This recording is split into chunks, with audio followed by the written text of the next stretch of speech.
Ang sunod na natin na ilalagay ay ang unang gata. Ayan, ang unang gata na niya.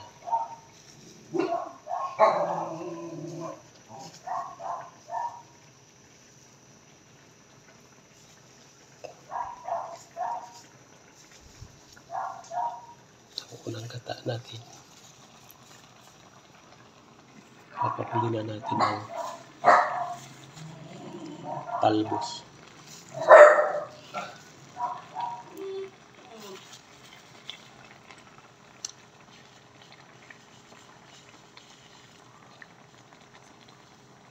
Dalawa ang gata ko dyan dahil sabi ko iskukulangin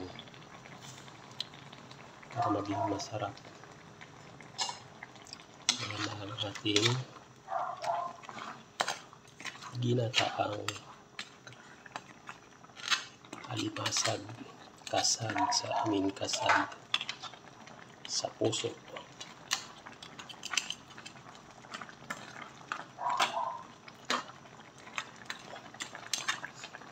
Tayo na lang natin na maluto ang unang gata yan, yung makano sa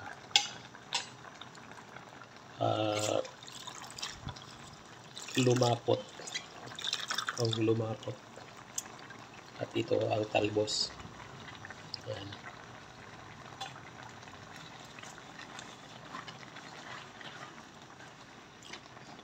Yan ang ating recipe for today. Okay.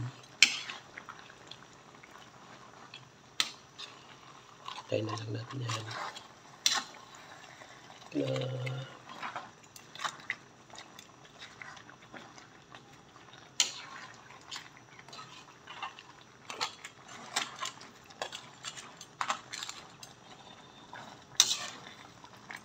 Yan na.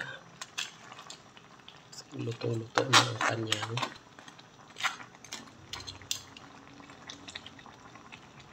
gata. Luto ang kanyang gata. Ayan na.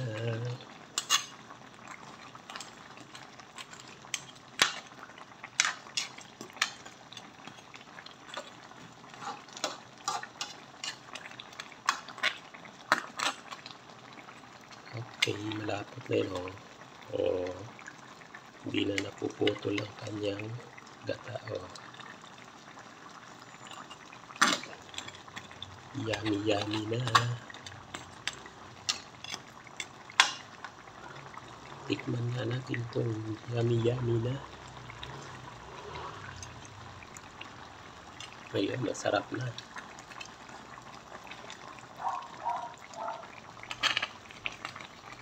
Okay, thank you for watching mga idol. Kain na tayo.